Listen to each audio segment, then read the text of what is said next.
Hello WhatsApp guys. আমি একটা বিয়ার match start দিই, তো তখন দেখি আমার ম্যাচে পড়ে যায় রিজনের একটি প্লেয়ার। তো রিজনের প্লেয়ার যেহেতু পড়ছে সেহেতু তো আমাকে মারতেই হবে, এটা তো আমার।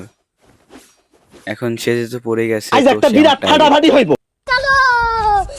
তো তারপর আমরা ল্যান্ড করে ফেলি কোলাক টাওয়ারে। তো হয়তো তার স্কোর কোলাক টাওয়ারে নামছে, কারণ পিকে মানে কোলাক টাওয়ারে ব্লু জোন। তো আস্তে আস্তে লুট করে সামনের দিকে এগোই। টনিস দিয়ে দেখি একটা প্লেয়ার আমাকে ড্যামেজ দিয়ে দিছে। তো সেই প্লেয়ারটিকে এখন ডাউন করে দিচ্ছি, ডাউন করে দেওয়ার সাথে সাথে তো আমি তাকে ক্লিয়ার করে দিই। তখন দিকে উপরে দিয়ে তারা আরেকটা টিমমেট আমাকে মারতে থাকে। তো দ্বিতীয় প্লেয়ারকে ডাউন ডাউন করে দেওয়ার পরে আমি ক্লিয়ার করে দিই।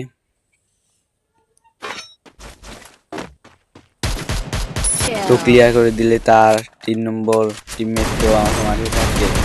এইটাই সেই রিজনে থাকা প্লেয়ারের স্কোয়াড। তো এখন লাস্ট প্লেয়ার, তো রিজনে থাকা প্লেয়ারটি আমাকে মারতে গিয়ে তাকে হেডশট মেরে ডাউন করে দিই। ডাউন করে দেওয়া ক্লিয়ার করে দেওয়ার সাথে সাথে না, এটা সেই রিজনে থাকা প্লেয়ারটি না, সে প্লেয়ারটি হয়তো এখানে আছে। তো আমি উপরের দিকে যাই, একটু লুট করে নিচ্ছি। তো উপরের দিকে যাই দেখি সে আরেকটা টিমমেট তো তাকেও ডাউন করে দিই। M590 নিয়ে আমি তো দেখি লাস্ট প্লেয়ার তাদের স্কোয়াডের। তো লাস্ট প্লেয়ারটিকেও শেষ করে দিয়ে এই ম্যাচটিতে আমি টাইগার